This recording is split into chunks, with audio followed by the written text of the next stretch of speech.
You're listening to Ka-Pow, the pop culture podcast. Comics, television, movies, and more. If it impacts fan culture, we have something to say about it. And now, your hosts, Jordan, Cliff, and Seth. Hey everybody out there, thanks for tuning in once again to Ka-Pow, the pop culture podcast. My name's Jordan Lowe. Cliff Barnes. I'm Seth. We have so many things to get to.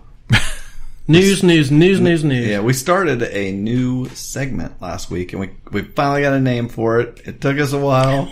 Literally, but 2 minutes ago we figured it out. Literally 2 minutes ago, we were like, "Oh my gosh, it's so obvious." It was the most obvious name we could have come up with. So I'm going to set you up, Jordan, with the name of our new segment. And then when I say it, then the drop will play. It's going to be great. Cliff has You're going made. to love it. Oh, I can't wait to hear it.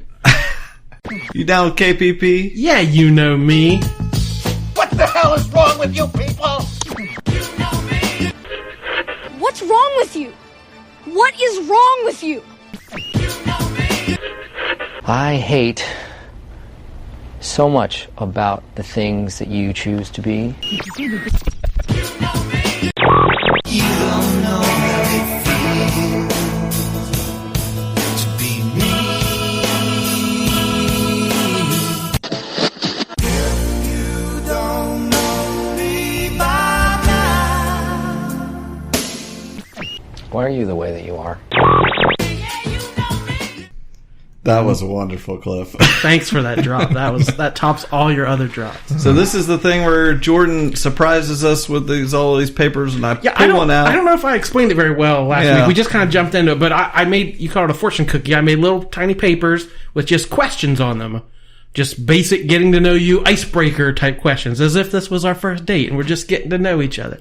So Cliff picked one a little bit earlier. We don't know what it's going to be. So Cliff, what is our getting, or what is our... I already picked it. Oh, all right. What is it? Cliff? Your first celebrity crush. Ooh. Oh my gosh. I wish I had a little more time to think about it. You start us off, guys. I want to think about it. Jordan? You pulled the card. Gosh. I don't know that I have an answer for this. It doesn't have to be anything serious or long Yeah, term. no. Well, this show is known for its seriousness. I don't know. I'll start here, just because I think I'm off the top of my head. I don't know whether this is the first one, but this seems like the right age range when I remember having a crush on her. You remember a little show in the 80s called Who's the Boss? Mm-hmm. Who's the boss? Well, Tony Danza. He was magnetic. Man, Tony Danza. No. Moana? That's all I fit that Wow, that's a callback. Well, I do it for you people. No, Alyssa Milano. When she was a kid and I was a kid, I was like, yeah, I love her. So I must have been pretty young. She just wasn't a spaceship in Guardians of the Galaxy then. What are you talking about? Star-Lord's spaceship. Milano. The Alyssa. Oh, okay, wow. Yeah, the Alyssa. Yeah, Alyssa Milano when we were children's. Yeah. So I don't think I can come up with anything earlier than that. What you got, guys? You guys knew this question before I did. Yeah. I would probably... I was too young to process these feelings, but Mallory Keaton from the Family Ties. Yeah. I honestly, my first instinct, I almost said my celebrity crush was Alex P. Keaton. Seriously, like that. There was nobody bigger to me than Michael J. Fox. I like Nick, too. Oh, yeah. Nick, yeah. But yeah, Mallory, she was very dumb, but she was so endearing. She was so sweet. She always did the right thing. She was always there for her sibling. But I said I was a little too young, so I would have to go with Melissa Joan Hart. Clarissa explaining it all. Moved right from there to Sabrina. Just grew up with her. Right. I thought you grew up. Felicity's gonna be mad. Felicity was a college. Oh, you went to fling. college with Felicity, and you grew up. I had with... to leave Sabrina at home. Left after high school. Oh wow! You guys wanted to know us. Yeah. Boy, you do now. But she was a cool like alt chick. She had They Might Be Giants posters on the wall. Wore overalls and crazy color patterns. I was like, yeah, this is a girl. I like this. I like it. I know what's happening. I like your Cookie Monster voice or whatever you're doing. That's my puberty voice. Yeah. Cliff, what do you got? The youngest thing I can remember was a little show. I used to love Kids Incorporated. Wow. On the Disney Channel. That is a callback, of course, on the Disney. Brought to you by ABC's Disney. Yeah. We should have known his first crush would be like... Right, Minnie Mouse. No, it was Beach Banquet Bingo. Yeah, it was Annette Funicello. The year was 1955. Picture it, Sicily. So what? There were in the original. I remember the name Kids Incorporated, but I don't remember any person. Yeah, they sang and danced, and that was pretty much the whole show. But they had, if you remember, the original cast had Martika. No, it had Fergie, and Fergie played. She was the youngest, but she on the show she had a sister, and her name was Renee Sands. I just looked it up. I hope it was the actual Fergie. I hope to God there's one listener who's like, yes, I know this person. Probably not. Who'd you say? Her name was Renee Sands. Oh, yeah, that's supposed to be a grown-up. That was her. She was Renee on Kids Incorporated. It says it had Mario Lopez. Yep. Brittany Murphy, the late Brittany Murphy. Yeah, that was later on. Okay. Yeah, years down the road. But the original cast, if you remember Martika, she had one. Remember that one hit she had? Toy Soldiers. Oh. But yeah, Fergie was in the show very young, and Renee Sands. What a callback! Oh my gosh! I just looked at that picture. I'd never seen her before in my life. I remember watching that show. Yeah, but man, that I usually can remember like very specific things about these shows. So I don't remember much about that at all.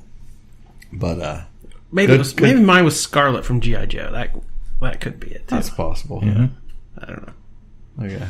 Well, we need your official pick. We don't want like a well-rounded pick. Okay, that was great. As long as it's not a Care Bear or anything, we're good. We don't need to spend our lives on this, but everybody jot this down so you can enter it in your computers and find out what Yeah, you will be quizzed. What's wrong with us? You're like, well, let's see. If he liked Scarlet and his best Halloween costume was this.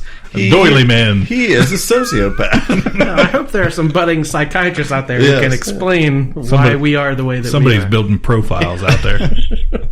All right. How about we get into a little bit of gaming? Challenge your imagination to come alive and to battle with the creatures of Dungeons and Dragons. 52! You shot my battleship. I got a bingo! What do I win? It's Operation the Wacky Doctor's game where you're the Wacky Doctor. Batteries not included. My turn. Shall we play a game? I just had a couple quick gaming things from this week. First off, I got a book this week. I posted a picture of it on Facebook. Dungeons and Dragons Art and Arcana book that they've been putting together for the last couple years of it's basically just the history of Dungeons and Dragons with like every advertisement they've ever had and all the different editions and everything. If you are a fan of Dungeons and Dragons, this is the history book. It tells all about how it was created, what things it was based on, just all the little knickknacks. I mean, it's really... I read it cover to cover. It's like 400 pages. I've already read the whole thing. Well, that's half the fun of reading old comic books and stuff, of seeing old ads and it's such a time capsule. Yes, and this is those ads. You got to actually. I mean, it's so many things in it. It talks about all the artists and the designers and everything. And what about the cartoon? Did you ever watch the cartoon? Cliff, I can talk all day about it. I own every episode. That was my first celebrity crush. Okay. Get up. We started something now. Yeah, get up. If you walk over to just right around the corner there, top shelf, there's a pen face down. Your other left. There you go. There's a pen face down.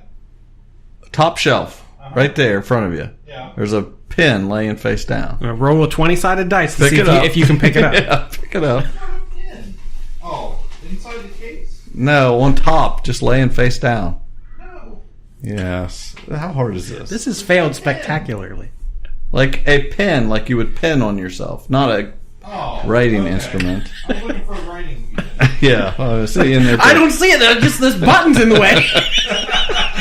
So what's it of? What do you got there? It's a little. Come in here talking to Mike. It's the Dungeon Master. Yeah, that's my icon there. Is this original? No. 1980 something? No. It's just a pen of the Dungeon Master. I have a few of them. It's my guy. I love the Dungeon Master from the cartoon. Let's wait till Cliff gets back here to the mic. I like making him go on an adventure. Wild goose chase around the house. We have to cut some of that out. Now, But anyway, read what numbers are on the back of the pen? That's your coordinate for the next clue. Right. Anyway, yes, that's my favorite cartoon ever. Love it. Willie Ames. You remember Willie Ames? Yeah. He did the voice I didn't know that. of the ranger with the energy bow. And Ralph Mouth did the voice of the Cavalier. Really? Yep. Remember the Barbarian? Yep. Barbarian. Billy the Barbarian. Acrobat, Thief. Presto the Magician. Yep. Anyway. Yes, I've heard of the cartoon. Anyway, the book is really great. I just want to tell anybody that is a D&D fan, it's a great price. I'm sure it will go down, but it was only like $25 or $30 in the first place. But it's like just a great coffee table book, and it has tons of pictures and tons of information, and I loved it. And the other thing I was going to tell you, well, I met a weary traveler this week who had a tale to tell me, but I've forgotten his name. I wrote it down, but I've forgotten it now. It was like Klatanberg or something. Okay. That's the name of the episode.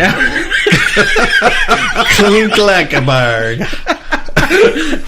And his name's Jesse, and he played some D&D with you, but I forgot. He told me his character's name. Oh, Kinedrin. Yeah, that sounds like I'm sorry, Klatanberg. I'm curious to... Write that down. Clint Klatanberg right now. Hey, all you Klatanbergs out there. That's our new people. I'm curious Was to he hear a help you had talked about inviting Jesse over, but we didn't hear the story of how it went. Well, it's and I promised him we'd at least touch on it. Yeah. I was kind of just holding out till it was all done. Oh, okay. But we can touch on it. What did he say? Oh, he told because I'm fascinated. Right. I've never gotten an invite. Right. Well, I'm not going to invite somebody that I feel like is not interested. That'd be silly. But I want to be Clint Klatanberg. I'll make you a character. Clint Klatanberg, you just clean the camp. Clint Klatanberg, camp cleaner.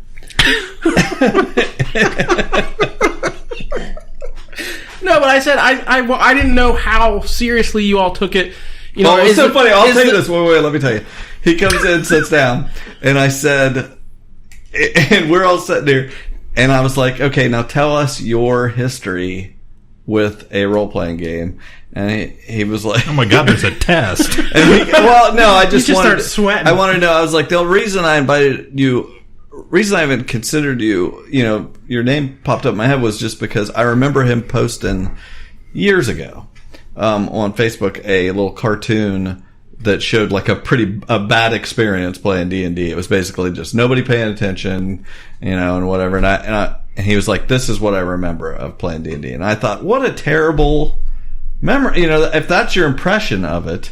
And I said that to him, and he said, "Well, I played with this guy, and he did like this voice and whatever, and we all looked at each other like, oh crap, because I will like try to talk like different, I don't do voices very well, but I'll be just maybe a slightly different accent or something just to separate things.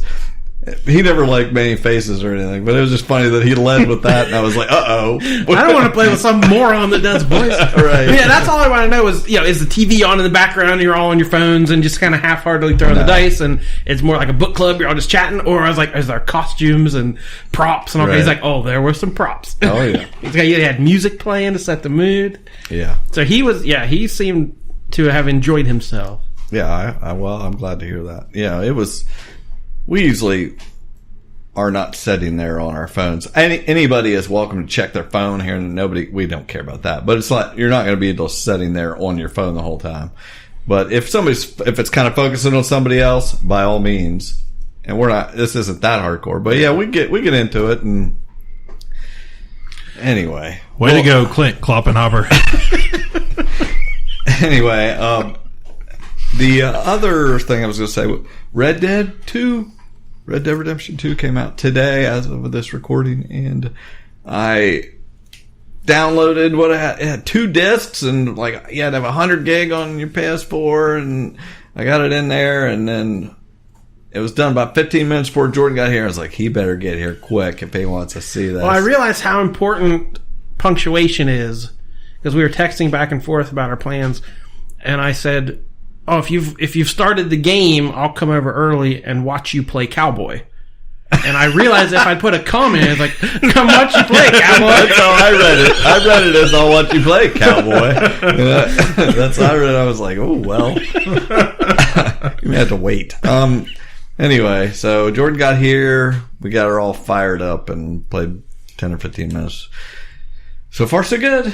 I've already trapped myself between my horse and the hitching post. So we're off to the races. I said, yeah, the last Red Dead game, it took me a long time to get used to the horse. I ran into things, I fell off it. I was pretty bad on the horse, but yeah, this game looked gorgeous. I mean, it looks exciting. I can't wait. It's supposed to be the biggest selling, money making thing in ages. So. Right.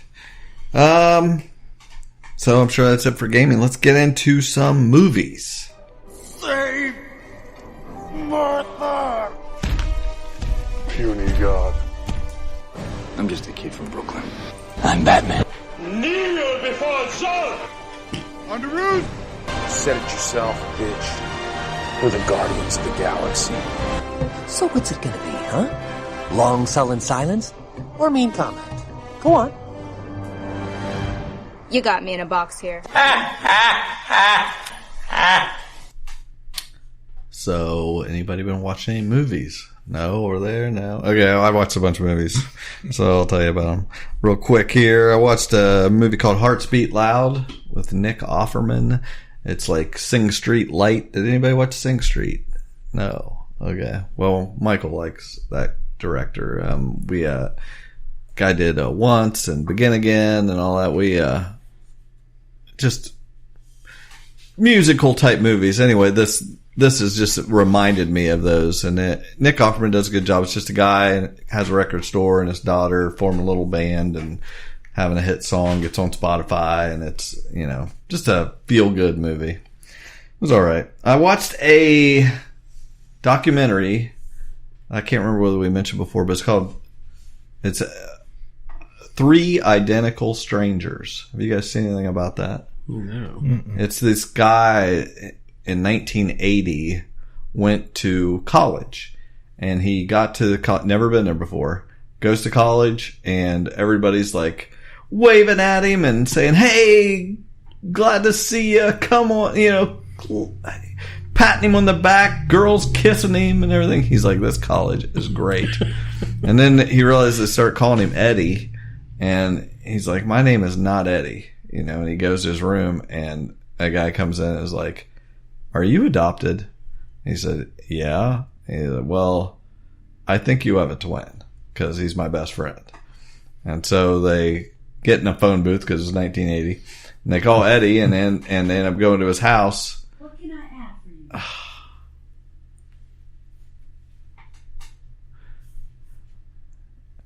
Okay. Echo! Stop!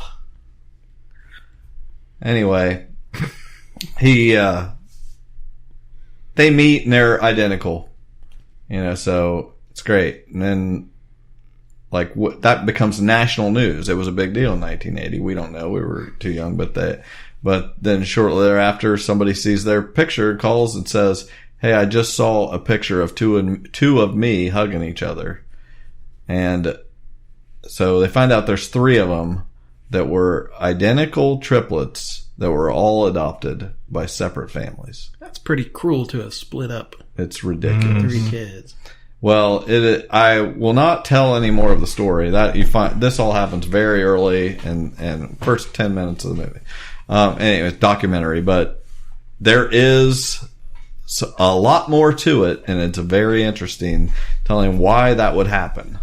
Can't wait for the movie version starring James Franco. Right? Yeah. Oh my God. No, it's who is I it can. now? Who is? It's the Mark Ruffalo. Yeah, they're having multiple Mark Ruffalo. Anyway, it was pretty good. I guess there was a lot of clips of them on, like Donahue and things like that. They were very famous, and they were in one of Madonna's movies. She saw them and was like, "Hey, you guys be in my movie." And anyway, it was pretty good. I watched A Crooked Somebody. Is the title of it, starring Rich Sommer. Yes. I seek him out at this point.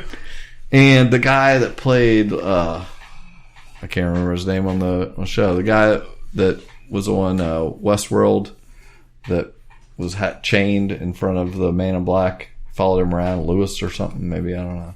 Oh, gosh. I can't remember his real name. Yeah. Anyway, it was pretty good. Rich Sommer played one of those people, psychics, pretend psychics. And they, just a whole thing, him trying to calm people. It was good.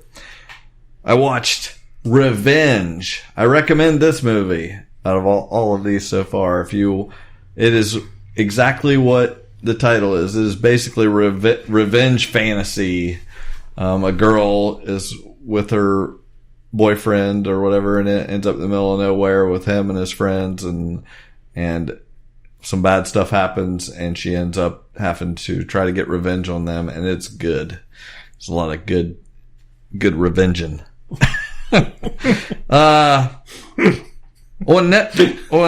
imagine that's what it says on the back of it says good revenging. Yeah. Well, it's a dash Poobah. The kindergarten teacher with you, one of your faves, Maggie Gyllenhaal. And this is not what I thought it was going to be. I did not read anything about it except I remember her promoting that. It was a big deal at Sundance. It looked earlier in the year, and she's a kindergarten teacher who finds out one of her students seems to be a genius or whatever.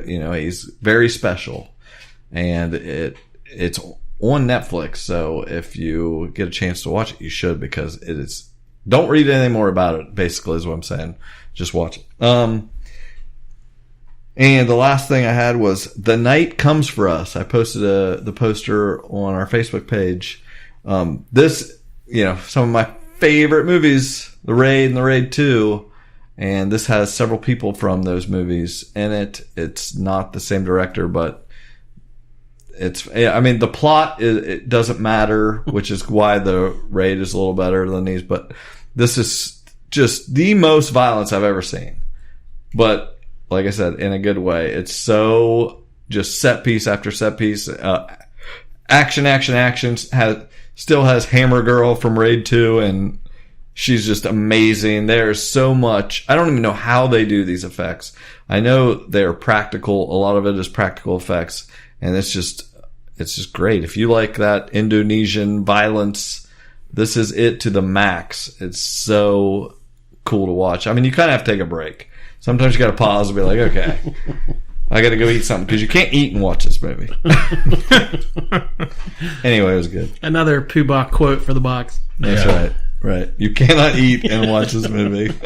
I can't. I never can watch anything like horror or like extremely violent and eat. I have to oh, no, give me a sitcom. Okay. And that's it. That's all I got for movies. Let's go on and get some. What do we get? One job. We're doing one job. One job forever? Look, I have one job on this lousy ship. It's stupid, but I'm gonna do it, okay? You tosser. You had one job to do. Okay, guys. We've kind of let our marquee segment flounder a little bit lately. We need to get back to what the people are here for. That's right. So one job, guys. And we got an icon here. So we had a suggestion, listener suggestion. Yes, awesome. A girl. We love those. We love interactions. Thank you. That's right. Less work for us, unless it's a terrible pick. Right. Well, can't go wrong with this guy. She said, "What about Tom Hanks?" Oh, and I immediately cringed. Wow. I said that is painful. We try to avoid the big ones. Although I already have my pick. I do too. But let's go. I have mine, but this definitely you have to have a little discussion because this guy has done a lot of stuff, been well over 100 things. Yeah, I know what you're going to say. That's really disregarding a lot of stuff. In fact, I don't care. You're disregarding every movie he's ever been in. Let's see. So, the first thing you think of when you think of Tom Hanks is, unfortunately, probably Forrest Gump. That's his most. Yeah, that was kind of peak Tom Hanks. That's when he became. Yeah, he won the icon, back-to-back Oscars for Best Actor. Forrest Gump and Philadelphia. But when I rewatched it this year, his performance just seemed. I don't know. It was too much, or it felt a little broad. Yeah. Of the. It was a very 90s movie. You can't quote Tropic Thunder, but right. It seemed a little bit. Yeah, it was a little bit much. Yeah. I hope everyone got what he was saying.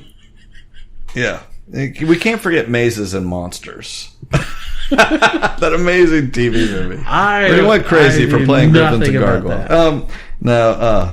I'm just going through the list, like counting up from crap to good. We got David S. Pumpkins. We got David S. Pumpkins. That could be a pick. Saturday Night Live could be a pick. He is right. It's not iconic. We're not specifically saying movie. We're saying whatever is the best thing they did. You know, I mean, you could even say something like in his involvement in Band of Brothers and the Pacific, you know, things like that. He was, which, you know, Band of Brothers is amazing. I know he had some influence on that. And then, but like Punchline with Sally Fields, we got Nothing in Common, Jackie Gleason, The Man with One Red Shoe. That's a classic. Let's see. Oh man, Terrible, Bonfire of the Vanities, Dragnet with Dan Aykroyd.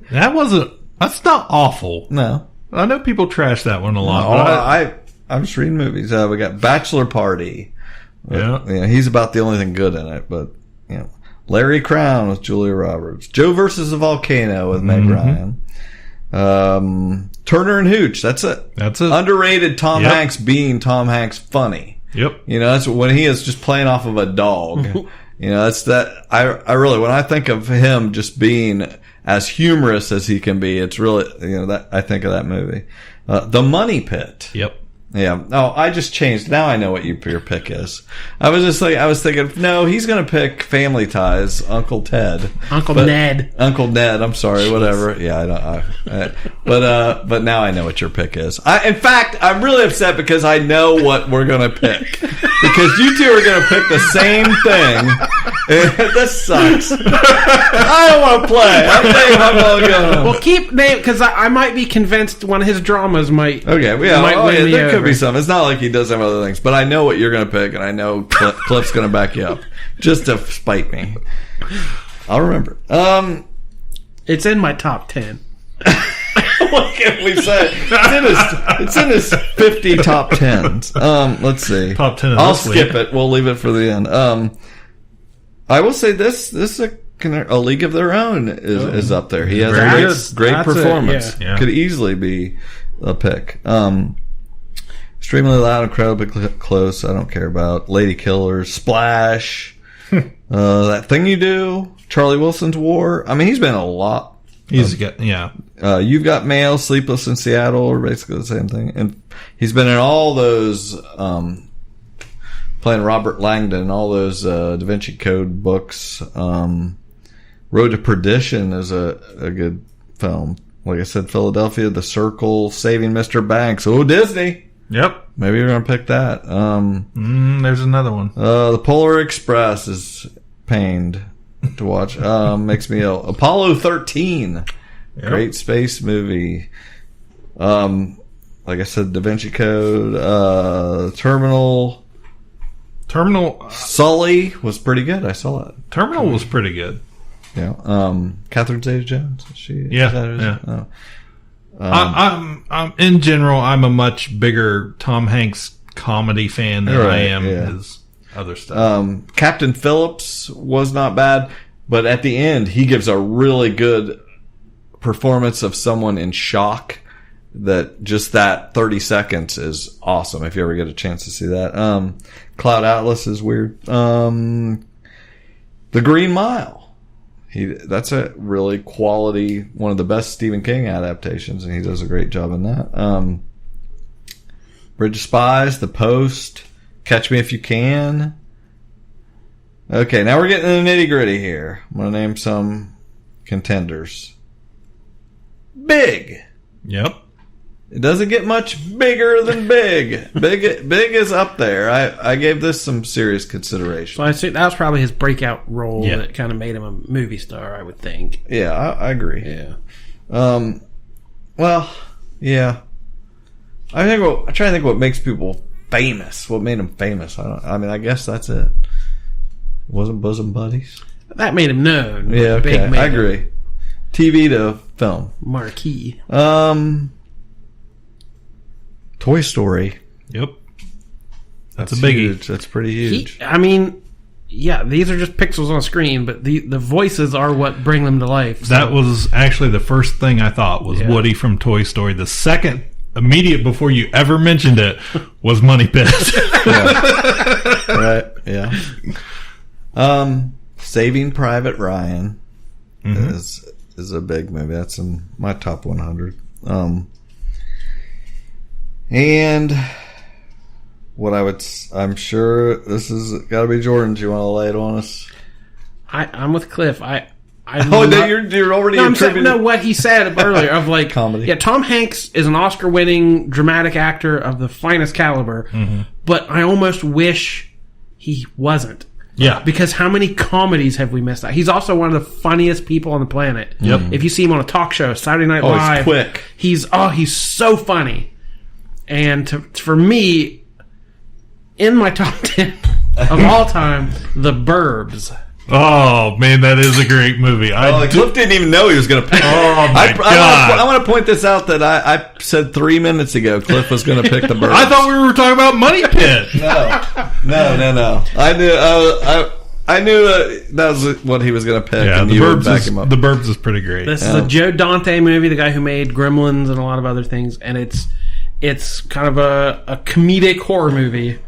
A new family moves into the suburbs, and Tom Hanks is on his vacation trying to relax.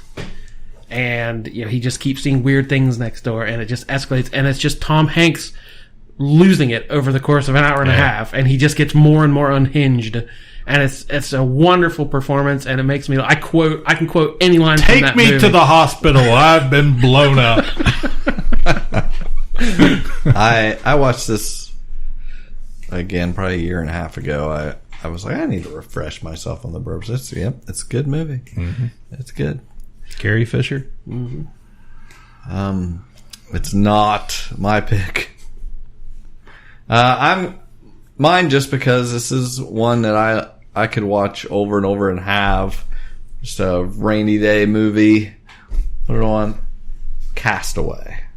I really love that movie. I love the just the performance he gives in it, and I love when he spoilers for Castaway, but like when he makes it back to the mainland and just the interaction between him and how things have changed between him and Helen Hunt, and I love the ending.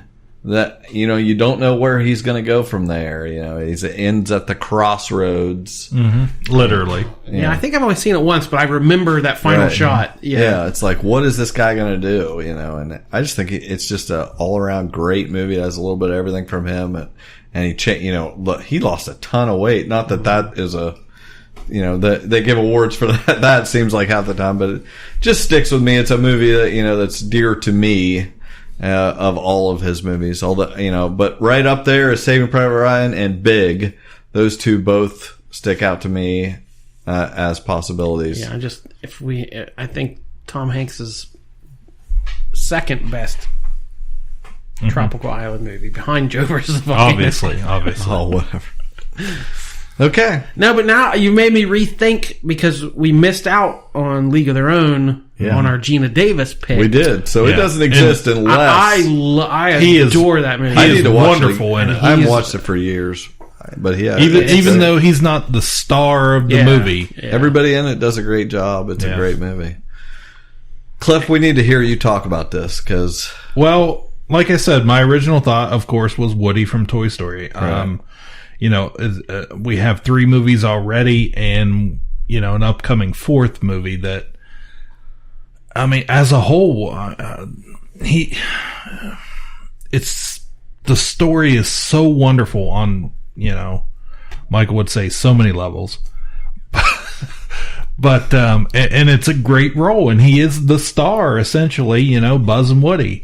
It was so original, so groundbreaking, and it's Woody to me. It's not Tom Hanks being Woody. I think is the main thing. But when it comes to Tom Hanks and what movie I will watch anytime, over and over and over, The Burbs is great. I do love The Burbs. Absolutely. That is a movie that still makes me laugh, especially when he gets blown up. But The Money Pit it sticks with me. Shelley Long, Tom Hanks, when he falls through the frickin' floor in that rug. One of my favorite things in the last couple of years was we watched The Money Pit one day. It was on Netflix or something. And with my kids who had, of course, never seen it, had no clue. And they laughed just as hard as I ever have at that movie. When he falls through the stairs, or he's got he falls in the plaster, and so many, practical stunts that are hilarious, but yet, the story is good. The story is sweet. This couple who, they get duped and scammed and through it all, and are almost torn apart over this stupid house. And getting it fixed up just so they could sell it and then break up. Only to, after everything is said and done, come back together and almost fight for their relationship just as they've fought to get this house done. So it's The Money Pit. My strongest memory of that movie is I was homesick from school one day, and I remember laying on the couch watching The Money Pit in the middle of the afternoon. Yeah. And just being sick. So I have a weird connection to it. When I see someone fall through the floor, I'm like, ooh. Okay, so we got 3 different answers. I don't know that we'll ever get a consensus. Oh, I'm just gonna go and give you guys. Tell you what my second one is, so you can do with it that way. I would say my second pick would have been really close to my first anyway. I'm gonna say Big. I would feel super comfortable putting Big down. I had no problem with that. It's just not one I watched over and over. I have great, no real connection to it. It's if we're going, I've already said Toy Story. Yep. Then The Burbs. What's your second one then, honestly? League of Their Own would be my League second. Of Their Own. Yeah. Okay, so we're gonna have to ask. We're gonna have to ask Clint Clopper Hopper to get a defining vote here. What's your third?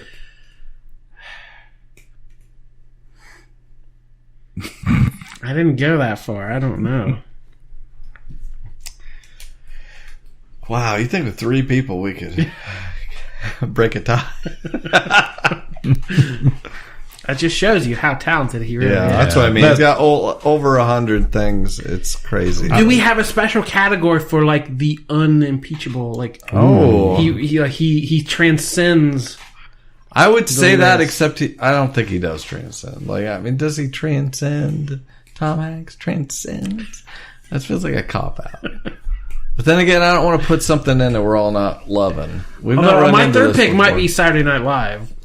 For Wayne's World. Sibilance. Roadie for Aerosmith. Wow. Yikes. Well, there you go. We may have to revisit this at some point. Yeah. We'll figure out what we do with somebody we can't come up with an answer. Yeah. Send us some tweets. Comment on the Facebook page. We could post and say what. Yeah. Do you guys say is... Well, those Facebook polls only give you 2 choices, so we can't narrow it down. I mean, we can count up by what people say. We'll see. To be continued. Sorry, guys. Wow. This is our first stalemate. We can't seem to figure it out. I just don't have it in me to coerce these people. The stakes are so high. Yeah. I don't want to do everything this goes in the notebook. Yeah, this is going to get written down right beside Anthony. Like wall. I can't even say it. Oh my God, I don't know. All right, guys, we don't know what to do. You can tell we don't plan this stuff. Let's just cut that all out. No, that was great.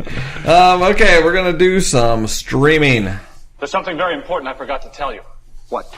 Don't cross the streams. Islands in the stream, that is what we are. Cross the streams. All right, what you got, Jordan? Oh my goodness, so much. I had 3 things I was trying to stream on a schedule because I knew what was coming out when. So I was trying to finish the 2nd season of Ozark before Sabrina came out. But then all of a sudden, this haunted house show came out that everyone was raving about. So I'm like, well, maybe I can squeeze that in. So didn't quite happen. But I did finish Ozark. Right. I liked it a lot. I liked the first season better. Agreed. I just have a problem with almost every character in that show. Okay. They all annoy me. Right. I like Laura Linney. I like watching her. Like, I don't mind that Jason Bateman kind of took a back seat this year. Yeah, well, this was all about the women. Yeah, the first season, he drove all the action. Yeah. And then they get in a little deep, and he kind of, it seems like there's trauma or something. He's kind of becomes more hesitant, so he recedes into the background. Laura Linney is the one kind of pushing things forward, and that's great. She's fine, and I very much like... Jane, what's her name? Rose? No. I'm favorite character. Yeah, I love her. Langmore. Ruth Langmore. Yes. I would watch the show just for her. Julie Garner, I think's her name. Yeah, I want to know where she ends up. But again, like, her dad is terrible because it's like, you know, the kid that might get a scholarship. You're a criminal. You can't go to college. You can't have a successful business. You got to be terrible like me. Right. And it's like, he was such a cookie cutter character. Yeah. And then, like, the Snells. I was so ready for another Justified, which does that show in my top 10 of all time. Yeah. Justified is amazing, but what it did the best was these big city criminals going up against, you know, the rednecks, the dummies that we know how to outsmart, and they don't. And I was ready for, you know, it's the Snells versus the Mexican cartel. These people who have been on this land for decades. And I'm like, okay. And the Snells are just like, we're not doing that, even though it makes perfect sense because don't do it that way. And every decision they made is just awful. Right. And it just annoyed me. I agree. They had a great opportunity to use that, and they blew it. Yeah. So for a Southern crime drama, definitely I would watch Justified ahead of this. But you did watch some of House on Haunted? Yes, but I would love someone out there to make a supercut of Jason Bateman every time this season he walked into a room, got a phone call or a text, and said, I have to go. Yeah. Because that happened 50 times. Cool. He was only in a shot. Yeah. He would be in a shot for 30 seconds. Be like, oh no, something else happened. I gotta leave. Right. It was pretty amazing. And of course, all the intro graphics where yes, car's gonna wreck. Yes. But yeah, so I finished that. Jumped right into Haunting of Hill House. Yeah. Which you had given a recommendation. I watched the whole first season. We probably shouldn't even really talk about it, but because you guys haven't finished it. Cliff's watched almost half the season. You said you watched like 3 episodes. Yeah. It's really quality. Cliff stopped right before it really starts kicking in even more, but the 5th and 6th episodes are really great. And Oh yeah, I mean, I was in. It was really good. Very, very well done. So Mike Flanagan, the guy, he did the Gerald's Game movie also for Netflix with say her name, Jordan. I like to any chance I can get for you to say her name. Carla Gugino. Yeah, you guys got to see the hand motion he does too. Yeah, just a little Carla Gugino. Right, meatballs just appear in here when he says it. Anyway. It's really good. Very quality show. In fact, I remember sending you guys a message saying it upsets me that this is like a house that there's something going on and we know they are making a lock and key Netflix series, and it really bugs me because it cannot live up to this. Yeah, that first episode, I see a creepy house, siblings running around, and a weird key trying to get in the door. I'm like, oh, I see where he's coming from. It hurts. It hurts because this is too good. I'm like, they're never going to live up to this. But I'm thinking, just how many haunted house movies have there been? Oh, God. And it's a lot of familiar things, but I can't think of anything like this ever on TV. Mm-hmm. Right. That's just straight, American Horror Story or something like that. But those are always weird or over the top. Like this seemed like it could have been made in the 70s. Mm-hmm. Just a haunted house story. A very simple story, but I like actually the first review I read said it's This Is Us in a haunted house. You're tracing this family history. Right. That's interesting. Flashing back to the older stories and getting, fleshing out the present with stories from the past. So I like how they're doing that. And I said I'm only a few episodes in, but being able to see the same scene play out later, but from a different point of view. Right. And you're getting just a little information at a time. Somebody was saying, I think I heard, just like, there's so much that happens. I'm like, well, yeah, but there's really only a few things that happen, but you see it from every angle. Mm-hmm. And that's so great. And somebody else had pointed out how good the kid actors were. Every actor in this is good. Very good. The adults and the kids are all fantastic. Like, it's just so good. And the biggest thing, if you haven't watched it yet, or you're watching it, like, you need to pay attention to the background. There are ghosts everywhere. Like, if you have not noticed ghosts, you're not looking. Like, there are ghosts. I bet there's 100 an episode. Just everywhere. It creeps you out when you start looking for it and seeing it, because they just stick them everywhere they walk by, everywhere they look, in the background or in a picture and outside the window. Just it's amazing. Really, just like wink at you and stuff. They're just standing back there and stuff. It's great. Yeah, it's not a genre that I would normally visit. I wouldn't. Everybody. Yeah, I would never have watched it. Yeah, as soon as it came out, I started hearing buzz, and then you said you were watching it, and I was like, maybe I should watch this, or at least try it out. It's got a quality to it that is enough to draw me into where, it's not, I don't normally do horror. Yeah, I would have definitely finished it any other week. I would have been done with this. But it just so happened that Daredevil Season 3 came out. And as soon as it hit, I started it. So tell us about that. How far did you make it? I buzzed right through it. You watched the whole thing? Oh, I watched it in like 2 days. How many episodes? 13 as usual? I can't remember. Yeah, I think so. Jeez. I remember it was 10 or 13. It's a little slow in the beginning. This is, Matt Murdock has basically washed up. Well, as I recall, the last thing he did was the Defenders, and he and Elektra were smashed by the building. Right. So sorry, Jordan. Tough luck. Jeez, guys. We get immediate. Wait, I don't want to say Elektra's on these shows. Now I just finished Luke Cage season 1. Oh, okay. So I'm slowly catching up. I need to get to Iron Fist, so Iron Fist. Do you really? Defender. I mean, yes, I do. Although I feel partly responsible for the cancellation. But. Yeah, so this is very good. It's very Matt Murdock heavy, kind of slow in the beginning of, who am I? Am I Daredevil? Am I Matt Murdock? That type of thing. And there's a lot of religious overtones, as you have in a Daredevil, story. But we get the return of Wilson Fisk, who is, gosh, he is an amazing villain in this movie. And just, I think I'm going to try this season. Yeah, I started the first episode the other day, but I've just been, there's so much other stuff to watch, but I'm getting there. I probably will watch some of it. I really like the girl that plays Karen. Yeah. Well, I was, after Daredevil season 1, 2, Defenders, and Iron Fist, I was so over the whole ninja thing.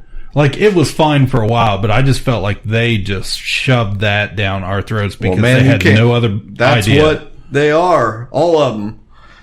Iron Fist, Daredevil, Elektra are a bunch of ninjas. Well, I'm, as far as villains would go, and this took a different storyline. We really get into, this is a crime story, and with Wilson Fisk, and let's just say there are some other folks that pop up, and I thought Kingpin made that first season. Oh yeah, so I'm hoping, and he's better in this one, I think. Good. I thought he was all right. I don't want to give away too much, but I buzzed right through it immediately, so it was good.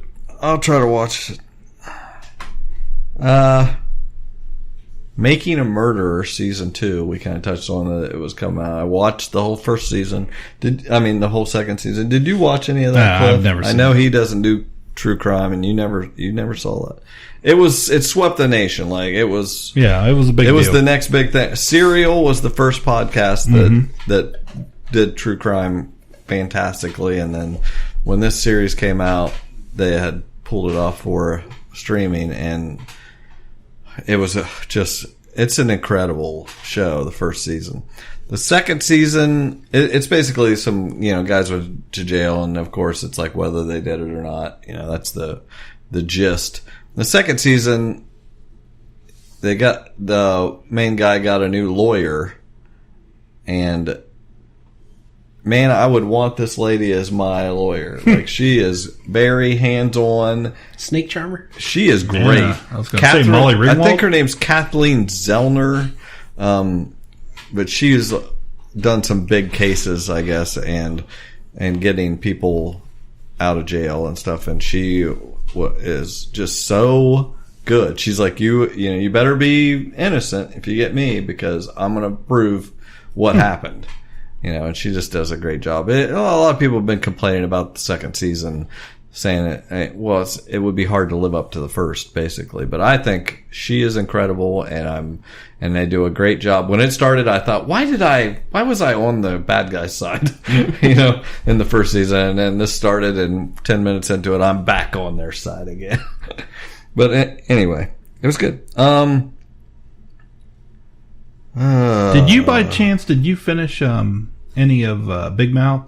You said you were going to watch? Yeah, I was watching it. I watched like 2 or 3 episodes and was liking it, and then I hit like couple episodes that I just did not. That from season 1? Yeah, did not click for me, and I quit watching it. Yeah. Okay, the news. I have raved about American Vandal season 1, season 2. Well, they canceled it because Netflix is canceling everything, anything that is not part of their studios. Ooh. So it's not so much something isn't good. It's like we're getting rid of something we don't own. So I'm starting Who Nicks the Dicks. And we're going to do a 10-part documentary where we all look into this. Anyway, it's great. If anybody out there, I'm telling you, if you give this show a chance and get past the first 5-10 minutes where you say this is stupid, but you really realize what they're doing, it really is a valuable watch. So is that what we're assuming happened with Iron Fist and Luke Cage? Yeah. They're kind of paring down the Marvel stuff. Mm-hmm. Yeah. Yeah, with Disney coming out with the competing service. This does not affect pulling that. All their content. What I read about that is that Disney does not affect those shows. They have full control. I mean, Iron Fist, I only heard bad reviews, so I could see them like, well, it's not worth the expense. But Luke Cage was a big deal. It was popular. It was culturally important. It was, people watch it. People watch more of it than about anything else on Netflix. I don't get, unless they are doing a Power Man Iron Fist Heroes for Hire type show or a Defenders show. Yeah. And then just are going to combine them. I don't get a cancellation just from either quality or ratings.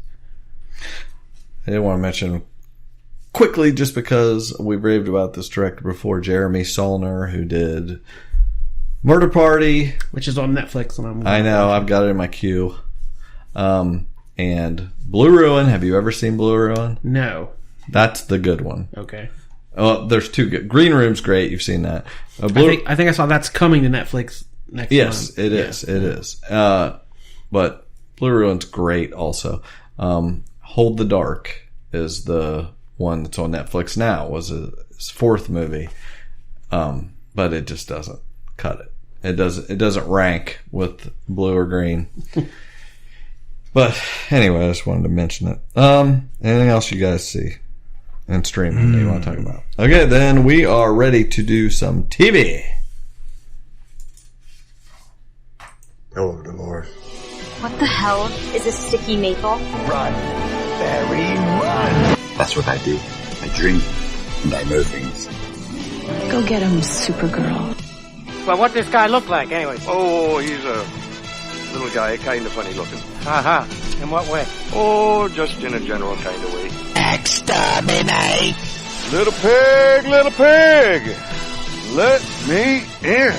These violent delights have violent ends. That's what she said. Groovy. You said you had a bucket of TV over there. Tons of TV. I know the one Cliff wants to talk about the most, but before that, the CW did a little promo before it. Constantine, the Legend Continues. It was on a couple nights before the premiere of Legend, which Constantine was going to be a part of the team.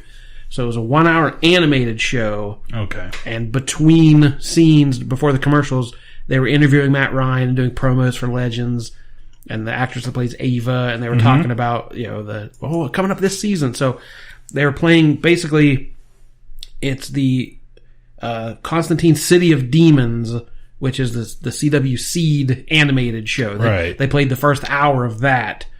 And I didn't realize it was written by J.M. DeMatteis, who I thought it was good. I was like, wow, this is pretty impressive for, a CW Seed, kind of the second tier CW show. And then in the end credits, written by J.M. DeMatteis, who wrote Kraven's Last Hunt and co-wrote the famous Justice League International run in the 80s that you love very much. Yeah, my favorite. So yeah, this there's 12 episodes of this, and I'm sure they're all streaming on CW, and it's coming out on DVD and Blu-ray with 20 minutes of extra footage pretty soon. So they on the air, they gave a little taste as a promo for both the cartoon and the show. And then very soon after, Legends of Tomorrow season 4 kicked off. I can't help but love the show. It gets such a bad rep. And out of all these superhero shows out today, it's just the most fun to me, the most relatable to something I would buy on the shelf. And the characters have, managed to develop a little bit over the years. And we've seen more and more. We've seen characters come and go. But it's just so fun, especially after last season. I loved the end of last season. They really played the long game through it. Especially with the whole Bebo thing. And, so Legends are back. They've fixed the timeline. Well, I know you're an Instagram guy. Did you see Dominic Purcell's Instagram posts? Where he basically came out and said, look, we know season 1 was terrible. And he said, I wanted to leave the show if that was what it was going to be. I wasn't having fun. Yeah. Then he said, but then things clicked. We figured it out. So, you should be, give us another chance. Yeah. He's like, there's no show I'd rather be on right now. So he was very honest and said there were mistakes. And I have a feeling, again, there's so many of these shows. If you checked out after the first season, no one's going to blame you because it was kind of the, fourth best CW superhero show. But it has rocketed up. It's the most fun show on the air. And it's because it's unlike the rest of all the other shows. they're almost identical. It's a different hero, but it's the same team setup. It's got the same, characters virtually with different names. And this one is just, it's completely different. But sadly, we shared that article on Facebook that this premiere had low ratings. Yeah. It was, a time slot move and more promotion, and John Constantine, that everyone loves, throwing him on, didn't help the ratings. So I'm not sure how much longer that's part of the problem. Is the time slot has been moved like 3 or 4 times now, so nobody knows when it's on, what night it's on. My best advice is to download the app and go with that. But yeah, they keep moving it around, and I think there's an audience for it, and I just think right now it's just such a small audience that loves the show so much and sees it for what it is. Ray says we have a small dedicated audience.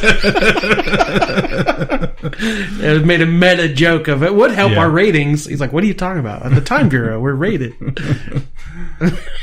Yeah. So this season we're fighting monsters. They defeated Malice at the end of the last season, but by doing that, by letting him, into this dimension, they have opened a door for other creatures, and so now they've added John Constantine to the team this year to go to battle for with these dragons and demons and Lord knows what. So I'm excited. Our last anachronism was Paul Revere and the Beatles during the British invasion. Right. There was a mashup of that, and the last episode this past week had a special guest star. Yes, it did. I was so thrilled to see Tom Wilson, Biff Tannen himself, as I'm listening. Steele's father. Yeah, and a very distant, sort of like wealthy. He's not playing the bully. He's a different kind of bully. We'll say. Right. So, but yeah. Biff is back in a time travel show. So, and that Woodstock, the scenes at Woodstock, I was like, it's so ridiculous, and gutsy that they're just like, we're going for it, and I was just applauding, like, I'm glad you're willing to go this far out on things. If you're ever in 1969 Woodstock, New York, and you see a unicorn, my advice would be to run. You don't want to get its musk on you. Did you say you were behind on Supergirl? You hadn't checked that one out yet? I haven't gotten there yet. I'm up to date on Flash, I believe. I want to point out Supergirl. It's become the most progressive show on television to me. It has a point of view. It has a political stance. Yeah. And it's telling you exactly what it is. Which was one of the major criticisms of Legends. Yeah. Is they got accused, there's an agenda that and it's like, come on. But this one is not shying away from it. At the start of season 4, there were a bunch of alien, basically hate groups. She looks at the dark web and sees all these, chat rooms of people, aliens are taking our jobs and this kind of stuff. It'd be cool if they had showed she's skipping through and one's got Betty in there. So, and we've introduced the actress Nicole Maines as Nia Nall, who is the first transgender character on one of these shows in a very major role. And the character is Dreamer, who's an ancestor of the Legion member Nura Nall, who was introduced back in the 60s. She's a new reporter at Catco, kind of filling that young reporter, what Kara was at the beginning, kind of hungry to make her mark. And so you haven't watched it yet, but Linda Carter has to resign as president for a certain reason. Uh-oh. And we get Bruce Boxleitner, Tron himself, is the vice president. Scarecrow. Yeah. It was supposed to be Brent Spiner, Data from Star Trek, but he couldn't do the role, so they brought in Bruce Boxleitner. You remember Scarecrow, right? You know what I'm talking about? Mrs. King? Yes, very good. Good job. He's married to Laura Ingalls. So or he was. Little trivia. You usually check out during these. Sorry, I'm interrupting. You said Bruce Boxleitner. I haven't heard that name for a long time. But so again, there's all this alien fear that's being stoked by certain things. So Brainiac is on the team now, and he's going out in his more human guise, and something happens, and people find out he's an alien. Less blue. Yeah, he's just kind of And there's a scene where it's a pizzeria. He's going to pick up his pies, and he's like, "We don't serve your kind here." That kind of. He's like, "We only serve a Gugino." But this trans actress is standing right there and watches basically a hate crime happen to Brainiac. And Brainiac is a 12th level intelligent alien from the Legion of Superheroes of the year 3000. It's a silly sci-fi concept, but it's grounded so much watching someone, and you see it in her face, taking all this in, and you're immediately struck by, this is real life, this happens.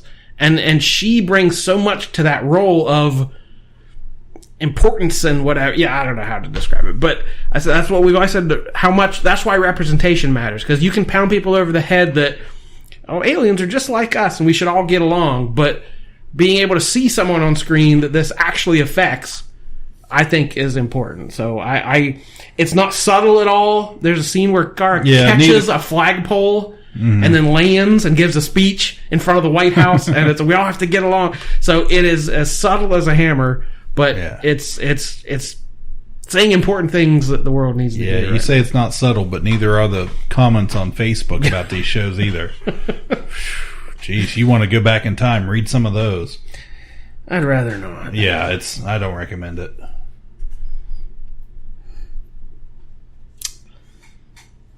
That's all your TV? Oh, there's lots more. I don't know how much time we got. Heathers, did you guys remember there was a show? No. I did when you told me, I knew it was happening. What's it on? What channel is it on? Paramount Network. Oh. That's why. This is a reboot, retelling, modernization of the classic Winona Ryder, Christian Slater, dark comedy. Is there anybody in it I've ever seen? No. All the young actors are kind of new. A couple of the teachers are like character actors, but this was apparently, it was developed for TV Land a couple years ago. That's weird. Which would have been a whole different thing. Yeah. But they moved it to Paramount, and it was set to debut in March, and then the Parkland shooting happened in Florida. And they said, well, we're going to delay it then. And then there was a school shooting in New Mexico. And they said, well, we're just going to cancel it, because there's apparently never a time where there's not a school shooting. Right. So they cancel it, and they've sat on it for several months, and then they decided, well, we're going to edit there are a few scenes that took place in the high school. Apparently there was a bomb that went off in the school. So they edited out all the violence that happens at the school, and they're burning them off 5 nights in a row this week. They're just going to play all 5 episodes. Or they played 2 the first night. I think there's 6 episodes. So they're just going to burn them off in 1 week. So I'm sure, try to recoup some of what they spent on this show. But I don't know. It was weird. It was the original. I don't know if you guys like the movie at all. Yeah, I love it. Yeah. Okay. But yeah, very of its time, very dark. It was about kids committing suicide. And it's kind of the same thing, but in a very different generation. They kind of point out this is the generation raised to love yourself and to accept everyone. But they don't really believe in anything, and everything's very surface level, and all the activism and hashtags, it's all very shallow and self-centered, and you can't be offensive to anyone. So it's kind of trying to deal with today's generation, but it's, again, not very subtle, and I don't know, I didn't like it all that much, but it was interesting. The queen bee of the high school, the main Heather, was a plus size girl, which I thought was interesting. Yeah. And there was a very diverse cast. A lot of another of the Heather was a genderqueer guy named Heather. So again, but then I read a review that said, but the point then is for these 2 white kids to take these guys down a notch. And it's like, yeah, we don't want this, these diverse characters getting away with anything. So at its core was just a weird, problematic thing. Anybody said greetings and salutations? Not yet, but there were a lot of quotes. What's your damage? Yeah. Somebody said, how very? Right. There was a quote about a chainsaw I can't repeat. Oh man. And one that's a good one. And the promo for next week, I love my dead gay son. There's a riff. My dead gay son. There's a riff on that. Yeah, so good. But yeah, a lot of direct quotes from the original. It's set in Sherwood, Ohio, the same place as the original. So it's very faithful, but again, updated for today's Utes. I also checked out the Eli Roth's History of Horror. Watch any of those on AMC? Nope. This was, remember Robert Kirkman did the History of Comics? Yeah, I heard of it. And then James Cameron did the History of Sci-Fi. Remember that? Yeah. This is Eli Roth. Not my favorite director, but... What did he direct?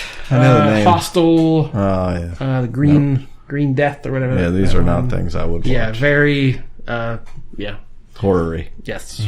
So the first episode was about zombies. The next two were about slashers. It took 2 parts to get through the slashers. And the one coming up this week is about the supernatural or exorcisms and things like that.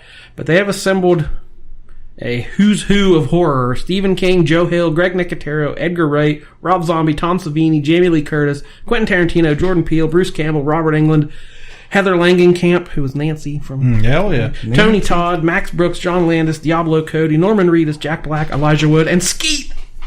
I would listen to those people talk. And it's interesting. I like things like that kind of put things in context of, okay, Halloween came out in 1978, which led to this, led to this. And like tracing the evolution of the movies and what influenced what. And I like looking at things in context like that. So this has done a really good job of it so far. I think I checked out a horror after we did our original bracket show many years ago.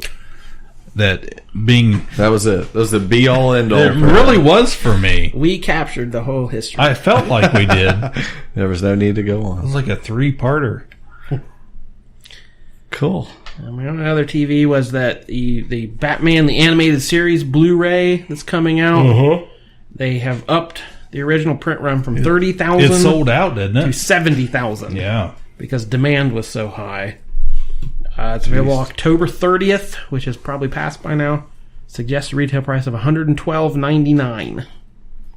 All 109 episodes remastered, 12 discs worth of stuff, plus the movies Mask of the Phantasm and Sub-Zero. I saw Mask of the Phantasm was being released one night for a Fathom event. Yeah, it sounds like a Fathom event. Yeah, I think it's playing in Athens. If I hadn't just watched it, I would go do that. With a commentary on 11 episodes and a 90-minute documentary called The Heart of Batman, interviewing more than 30 cast and crew members. And then if you get the special edition, it has 3 miniature Funko Pops, 7 lenticular art cards, and a slipcase cover with a hardcover book with all the discs inside it. So people are hungry for this. Yeah. And it's far surpassed their expectations, so I'm excited. I was just going to tell a quick story, something cool that we watched this week. I don't know if it falls in this category that well. These used to be TV shows. My son and I were sitting here, and I saw something, a movie was going to be on TV, so I was recording it. And I said, hey, Nick, he has been watching Twilight Zone, old Twilight Zone episodes, and I've watched a few with him, and he really liked that. And I was like, have you ever watched Alfred Hitchcock Presents? I used to love those. And in the 80s, they had Amazing Stories, Steven Spielberg's Amazing Stories, and then it was followed up by Alfred Hitchcock Presents remakes and new episodes and stuff. And we had watched a few over the last few weeks of things. But I said, there's one called Man from the South. And we watched the original version, Alfred Hitchcock Presents version with Steve McQueen and Peter Lorre, the big-eyed Igor guy. And it's the story where a guy, Steve McQueen's in the bar and he meets this girl and he lights her cigarette or whatever and he's using his lighter and Peter Lorre walks over and he's like, wants to make a bet. Yeah. How many times can you light that lighter? And, he's like, well, if you light this lighter 10 times in a row, your lighter, I'll give you my sports car. So great little short story. And they're going to go up to the hotel room and do it. And, if he doesn't light it, though, if it doesn't light one time in those 10 times, Peter Lorre gets to chop his finger off with a cleaver that he had the bellboy go get. So we watched that, and it was good. I was like, okay, now, Nick, we got to watch the 80s version. They remade that with Melanie Griffith, and John Huston played the Peter Lorre character, and you just watched him in Chinatown, you said. And so they redid it, and it's almost exactly the same, and I won't spoil the end. It's basically the same ending as the first one. And the reason I had him watch these is because I had 4 Rooms was on. I knew where that was headed. Oh, yeah. So I'd recorded 4 Rooms, and late that night, it was done, and I was like, Nick, now it's time to get your filet mignon. And after having watched both of those. And this is the way, the reason I'm telling you this is the way you need to watch this. You need to, the other stuff's on YouTube. Just watch Man from the South, the 60s version, then watch Man from the South, the 80s version, and then watch The Last Room in the movie 4 Rooms, which is separated 4 different directors. He directs and wrote the last story, the last half hour, and it's a story. Tim Roth, it's basically a spin on The Bellboy with Jerry Lewis, and he's having to deal with 4 different rooms of guests, Madonna and Antonio Banderas, and I forget the other one, a bunch of coven of witches and things. But anyway, one of them, Jennifer Beal, is tied up with her husband or whatever. But anyway, the final room. Carla Gugino. Yeah. The final room, the last half hour, it was written and directed and starring Quentin Tarantino. And it just is the perfect version after having watched the first 2. And they come right out and say, we got the idea from this old TV show. Right. Yeah, They're saying, he's not pretending it's they're original. saying we just watched Steve McQueen and Peter Lorre, and they have the bellboy bring stuff, and they're like, oh, he brings 3 nails. What are these for? Just because Peter Lorre ordered them, and I thought it would be cool. And anyway, and it's got the best ending of all of them, but it's the best because you've already seen the other ones. So do all that. You have your assignment. It was great. He loved it. He ate it up. He loves when I present him these things, and I'm loving it. As he's getting older, he's really having a much better appreciation of movies and stuff like this. He gave me my life's motto: the fewer declarative statements one makes, the less likely one is to sound foolish in retrospect. Correct. Oh, that is very good. Yeah. And if that's it for TV, we have one more section. Let's do some comics. How can you read this? There's no pictures. Well, some people use their imagination. Well, I must hurry back to my comic book store where I dispense the insults rather than absorb them. It happens all the time. Read a comic book, okay? Now, where everyone turns off the podcast. Click. Doesn't read comics. Archie is canceling their line of Marvel Digests. What? I brought up before. They licensed Marvel through Archie, which had a footprint in supermarkets and newsstands and big box stores, like the little Archie Digest you would see. They were publishing classic Marvel comics through those, and each one was a theme. It was an X-Men issue or a Spider-Man issue, and like they tied it. When Black Panther came out, they put out an issue all about Black Panther. So, as a way to get Marvel in places Marvel was not. And they were really cheap. It was over 200 pages of material for like $6.99. I thought it was really neat, but it must not have been a success. They already had 2 other ones solicited or meant to come out, and they've just canceled them. They're not coming out now. So, not sure what happened there, but it must not have cut the mustard. But they still have license with IDW that haven't come out, where IDW is doing all ages versions of Spider-Man, Avengers, and Black Panther are the first 3. So they won't be in, Kroger or anything, but they're going to keep trying to reach kids. Poorly. I bought so many of those Archie Digests when I was a kid. Yeah. I loved those. It was so good. Which might be why you love Riverdale so much. Might be a thing, yes. I saw Marvel, if you remember when they did the hip-hop variant covers a couple years ago. I remember you guys talking about it. They did, put Marvel characters in the famous hit covers from hip-hop albums. Well, we're flipping the script, and they're actually releasing some of these albums with that cover, with the Marvel cover on a record sleeve. Huh. So Universal Music and Marvel have teamed up for 3 albums on December 7th. And it's a match made in heaven because both, comics and the music industry love reissuing the same thing over and over again with different packaging. Mm-hmm. The first 3 are 50 Cent, Get Rich or Die Trying from 2003. That was an Iron Man cover from 2015 by Brian Stelfreeze. The second one, the Jizza, Liquid Swords, 1995, straight out of Wu-Tang. That was a Contest of Champions variant by Dennis Cowan and I was trying to guess what Bill these were. Sienkiewicz. There's no way to know Iron what Man they might look like. And LL Cool J's Mama Said Knock You Out from 1990. She-Hulk. A Punisher by Tim Bradstreet. So each of them, they're going to come out in 2 different options, like a very simple one with a double cover where you see each cover, or there's the deluxe variant cover collector's edition where you get the album in a gatefold LP with a variant cover right on the front. A copy of the limited edition comic will actually be in the book, so you'll get the comic as well. A 3D lenticular print of a Marvel cover that are limited to 3,000 units.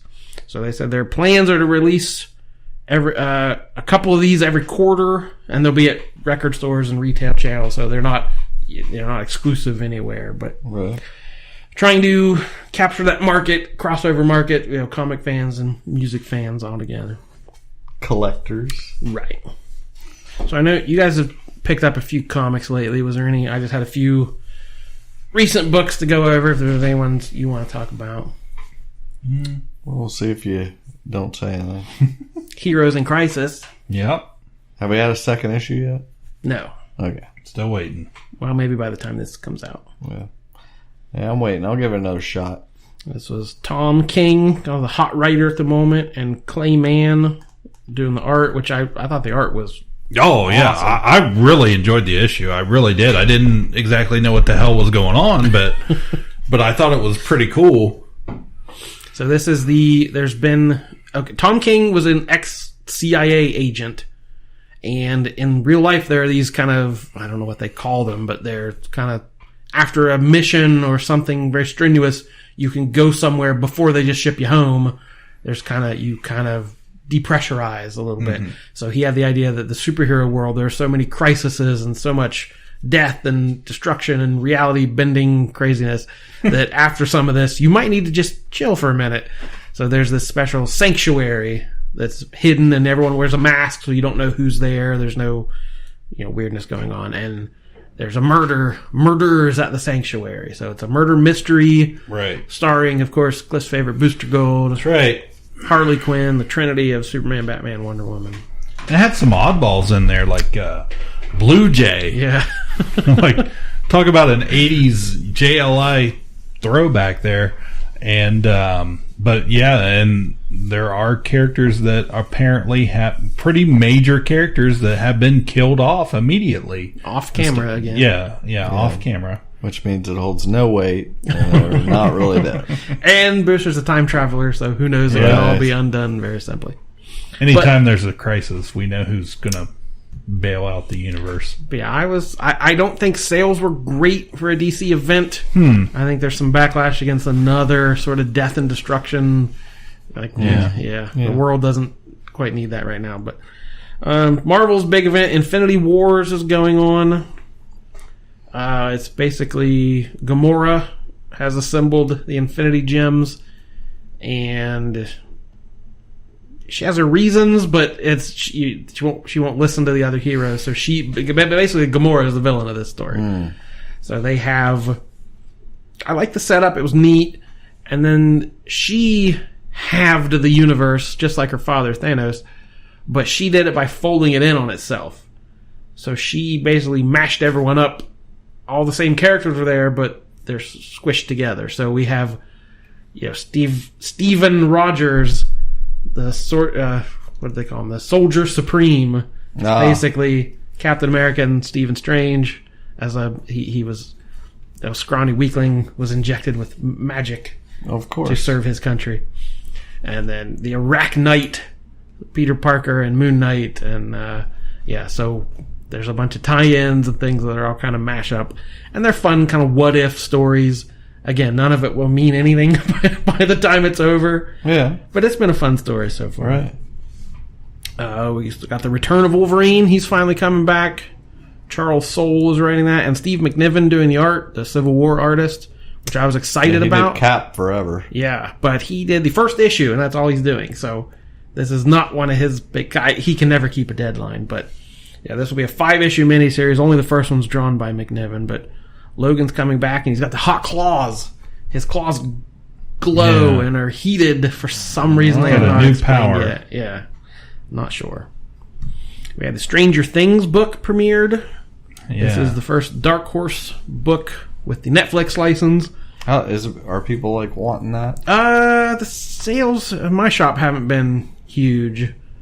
I don't know if people know what it is. It's a 4-issue miniseries, and it's Will Byers' story from the first season. He's in the Upside Down. Yeah, right? He disappeared, and we only saw him at the beginning and the end. So this is how he survived the Upside Down, and they're doing that in the comic form. Then we had Adventure Time. The cartoon just ended.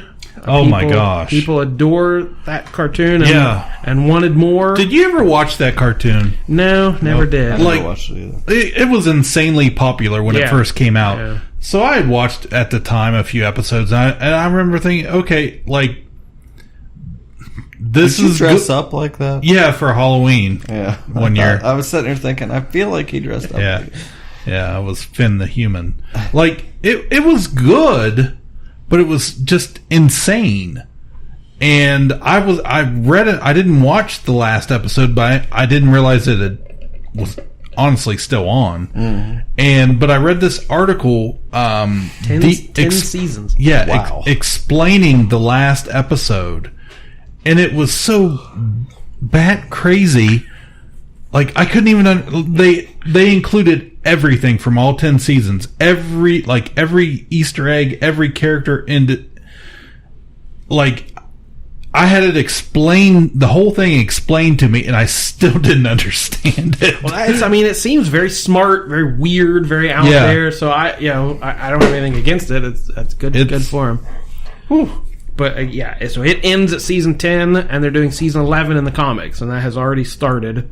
So if you're missing Adventure Time, the story is going to continue at your local comic book store. This month for Halloween, we had 5 Wednesdays, so they did Star Wars Adventures, Tales from Vader's Castle. There was some hubbub with that, wasn't there? The guy... Mm-hmm. Is this the one that the guy Wendig was writing? No, I think it was a different story he was on. But these are the all ages. The Star Wars Adventures are the kid-friendly ones. So these were 5 different one-shots in different eras. So there's one of the Ghost Crew doing something. There's an Ewok story.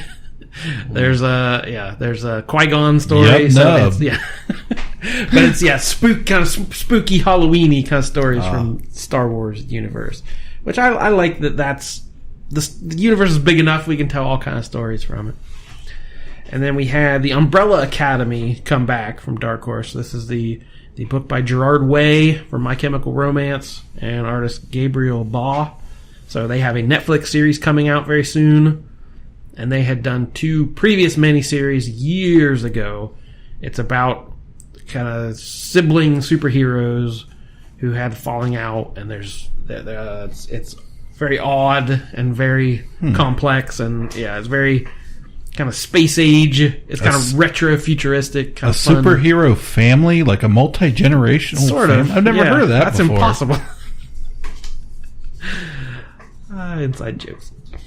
But so they got a show coming to Netflix, so I'm sure they wanted to have a comic back on the shelf. So a new Umbrella Academy miniseries. If you don't know anything about the show, you can dip your toe into this new book. They've done some what ifs they brought back. Mm-hmm. We had some fun stories. There was a fun one. What if Thor was raised by the frost giants? So in the battle, Odin is killed, and the frost giant adopts him. So he's the adopted brother to Loki. Wow. That was a fun one. And then we had what if basically Spider-Man was the Punisher when Uncle Ben is gunned down. if he took a very different lesson from that Right, and became an avenging, very, very different, avenging vigilante sort of thing. Then all these Sandman universe books have launched. These were the kind of shepherded by Neil Gaiman and all kind of in that fantasy Sandman universe. We had The Dreaming, which is all the characters. Daniel, the Sandman, has left his dreaming realm. So it's all these characters from the original Merv Pumpkinhead and Lucian and Cain and Abel, and one new one that is kind of mysterious. It's what they're doing to kind of keep things going. We had Books of Magic, the Tim Hunter, which was the young boy destined to become a great magician. House of Whispers, which we had the House of Secrets and the House of Mystery. This is a whole new house. It's based on more voodoo mythology set in Louisiana in the bayou. And then we had Lucifer, which his show just recently ended, but I think it's coming back on one of the streaming channels. So this is the Sandman version of Lucifer who's left hell and gone out on his own. And then kind of the big story of the year was Batman Damned, which we have not talked about. This was Brian Azzarello and Lee Bermejo. They have teamed up on several stories before. They did the Joker one-shot. They did a Lex Luthor one-shot. Amazing detailed painted art. And this was the first book from the Black Label imprint that was meant to be not only mature readers, but this was supposed to attract the best of the best writers and the best artists to tell whatever kind of story they wanted. No continuity concerns, like Grant Morrison's All-Star Superman. They're the next printing of that will have the Black Label logo on it. These are timeless, iconic stories, and they said whatever format fits it best. If it wants to be a graphic novel, if it wants to be a miniseries, if it wants to be oversized, undersized, whatever makes it work for the art. We're sacrificing anything else for the end product art. Well, I can think of a new placement for the Black Label. Yeah. So this was, it's going to be a 3-issue miniseries, bi-monthly, and it was oversized. It wouldn't fit. It wouldn't fit. That's what I heard. I didn't buy it. It won't fit in a bag and a board. It won't fit in a long box. So I read it Tuesday night before it came out Wednesday, and I'm flipping through it. I'm like, whoa, okay. Who drew the dicks? Lee Bermejo. So yes, Batman is naked. Yeah. It's not gratuitous. It's all in shadow. Yeah. But one of the most famous comic book characters ever created was naked in a couple panels. And it was about vulnerability, and it was about, him being weak and, stripping off the what makes him the pretty Bat. healthy to me. Listen, Peanut Gallery, if you're just going to cut up, we're not going to... But yeah, so I looked at it, well, wow, okay, that's new. But, okay, we're all mature. Yeah, apparently not. We're telling mature stories. And then the next day, the internet took it and ran with it. Mm-hmm. So it was, I know Colbert made jokes about it, Seth Meyers made jokes, it was on Bleeding Cool every 2 minutes, had a new article about so-and-so's reaction to this. And DC, oh God, it's so hard to root for DC. Shut up. It's so hard to root for DC sometimes because they backtrack on something? Yeah, they've already censored it on the digital version. Right. And they said, well, the second printing will be edited as well. I was like, well, then why'd you do it in the first place? Right. And then they announced... they wanted people talking about it. Then they announced they're not doing a second printing. So not only is this book... It's not a graphic novel. It's not a full story. And not only this book was every 2 months, so the next issue wouldn't be out till November anyway. And they announced, well, it's already running kind of late, so it'll be a couple weeks even later. And then we're not reprinting the first issue. So... They got the bat eraser out. Everyone who bought... I was in the pool! Yeah.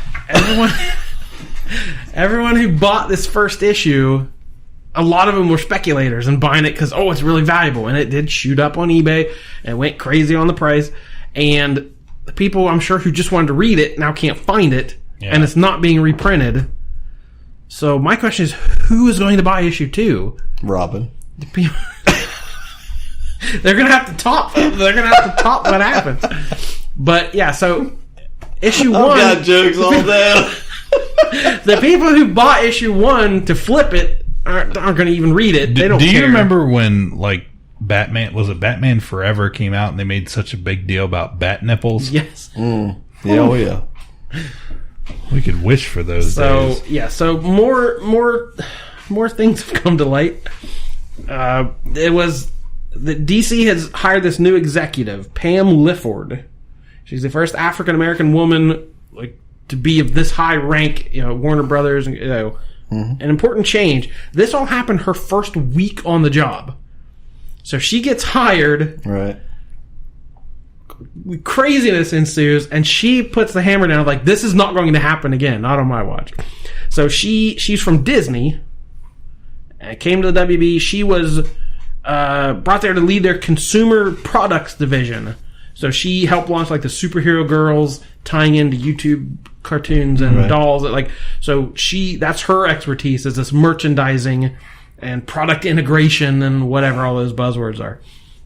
So she was promoted to head Warner Brothers Global Brands and Experiences, which they have shuffled DC Comics under.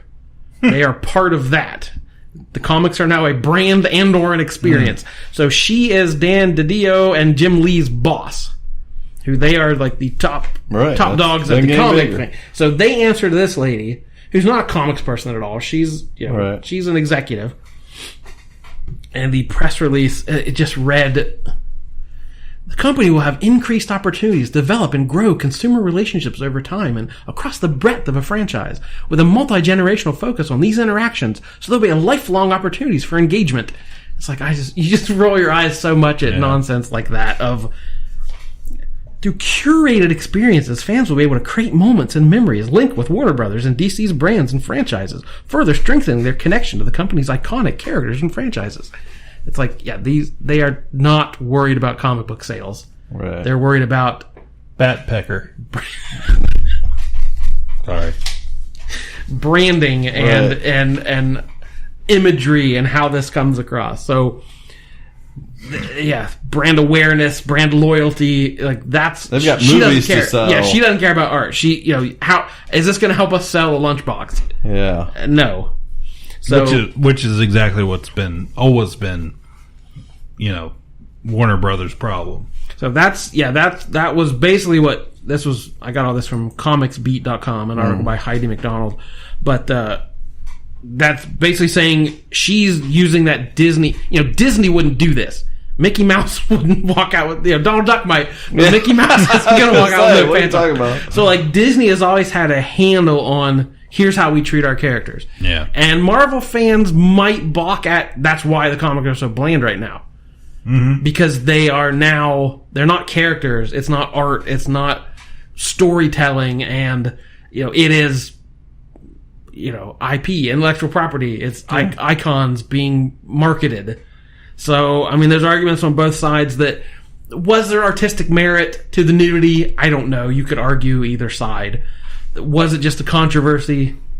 Whatever. But they had quotes from Didio and Jim Lee both saying, yeah, it's pretty good. We're falling in line. We're making things happen. We want to make Didio. We want to make sure that the tonality, the voice of our books have a sensibility that seems to match what people's expectations are, which is something we should be doing anyway. So what art is created to meet expectations? Come on. This isn't your main title anyway. It's this was supposed to be something special, different for a mature audience. Why does it all have to be in this perfect box? So so Black Label, they don't know what's next. Yeah. They said they've already edited a few things in the Vertigo line and this line to be oh no, let's not make anything controversial. So it's already kind of neutered what this line was supposed to be. Which DC, again, they have Superhero Girls. Mm-hmm. They're launching those line, a young readers line, and then kind of a tween line.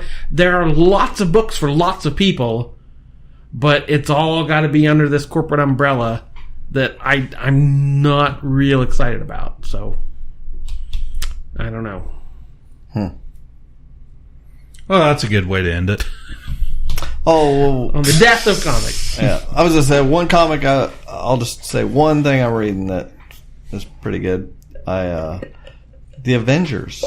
Mm-hmm. It's probably issue 9 or 10 now of this about to run. hit issue 700. Yes, in the revamped very next numbering. one. Yeah, and it was so far. It started out. Jason Aaron, Ed McGuinness was drawing for a few issues. Now I don't know who was drawing it, but I wasn't too thrilled with probably the first 5 issues. It was just a lot of, I don't know, celestial action or something. I don't know. It just didn't thrill me. But the last couple issues have been really good. They had one of the ones I like where they're just hanging around headquarters. I think they're working out of the hollowed out body of a celestial, I think, and they have their headquarters there. And it's, I like that. Where there's, Cap's working out over here and somebody's doing this and they're talking. And then right now, Namor has come and he's really great. I mean, it's really very interesting story. He's kind of who they're facing off against, but he, has a lot of respect for them. And then, I feel like they're coming up to another one of those great, new lineup issues where they pick, people out, and those are some of my favorites too. So right now, which one of these characters is going to be an Avenger? Oh yeah, classic covers, with all the pictures of the guys on the front. So, and they're still doing the million BC Avengers or whatever. Yeah, it's got Odin and just all the different versions of them now. An ancient Ghost Rider, a Ghost Rider, a Hulk, that kind of stuff. Some sort of Black Panther, I think. But anyway, it's heating up. All right. That's it. Ooh, fun stuff. That felt like a lot of information right there. It was. That's what we're for. Enjoy it. The information podcast. Yeah, so, and Jesse out there, feel free to leave comments. They're Clards. Yeah. What was that? I don't know. Did we write it down? No, I can't spell that. Oh my gosh. So yeah, leave a comment. Tell us what you think about Tom Hanks, and I don't know what we're gonna do about how we screwed that up. And of course, you can find us at the website www.udownwithkpp, at the Ka-Pow Podcast on Twitter, and everywhere else, I guess, where you find podcasts. iTunes, Google Play, at Pops, down in the pit, everywhere, at the Speakeasy. Could you guys do that again in harmony? Thank you. ROTC. Thank you for tuning in. We'll be back very soon with some more amazingness and recapping all your pop culture needs. My name is Jordan Lowe. I'm Cliff Barnes. I'm Seth by Forever. Ka-Pow, the pop culture podcast, is intended for entertainment and information purposes only. Sounds, music, and clips played during the podcast are property of copyright holders. All original content is property of www.udownwithkpp.com. Time to get back on that horse, cowboy. That's right. That's all I can think about. Cowboy.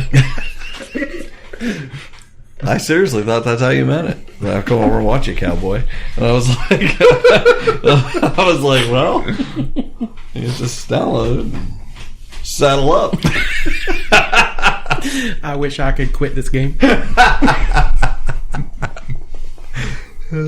Shoot. What were we calling the story thing? Oh shit, we got the story thing too. When I say that, I don't think we're gonna be able to cram all this in. Oh come on, settle down. We won't talk forever about everything. What was the story thing? Get to know me, or what was the John Lovitz was? Get to know me. I don't know that was right. It doesn't feel right. Getting to know you. Can't we just call it like Ka-Pow questions or something? No, I like the getting to know thing because there's a lot of. He had like a bunch of clips that sounded good, but it's just the right way to word it. Get to know Ka-Pow. Yeah, John Levitt's yelling, "Get to know me. Why are you the way that you are?" Kind of like that. Found out about you by the Gem Blossoms. What's the "Why are you the way that you are" from? Like Michael Scott. The Office. Talking to Toby. I think. Okay. Why are you the way that you are? I think that's just better as a good clip in the thing.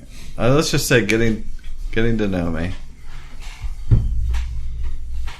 Or what is it? Getting to know Pow. Getting to know. You down with KP? No. Yeah, you know me. Oh, damn it! Well, man, we almost blew that. Son of a bitch! We about shit the bed. Wait a minute, the mayor had been screaming. It took us 3 weeks. 3 weeks.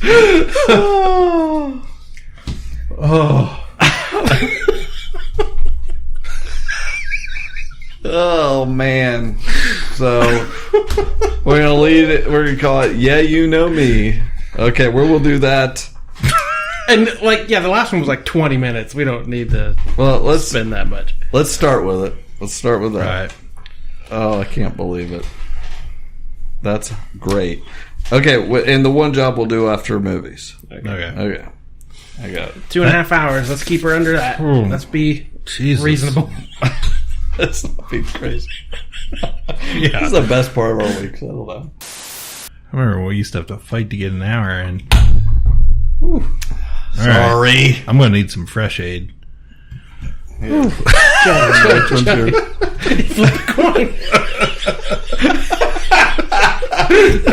Is this cyanide or backwash? I want the cyanide. All right. Oh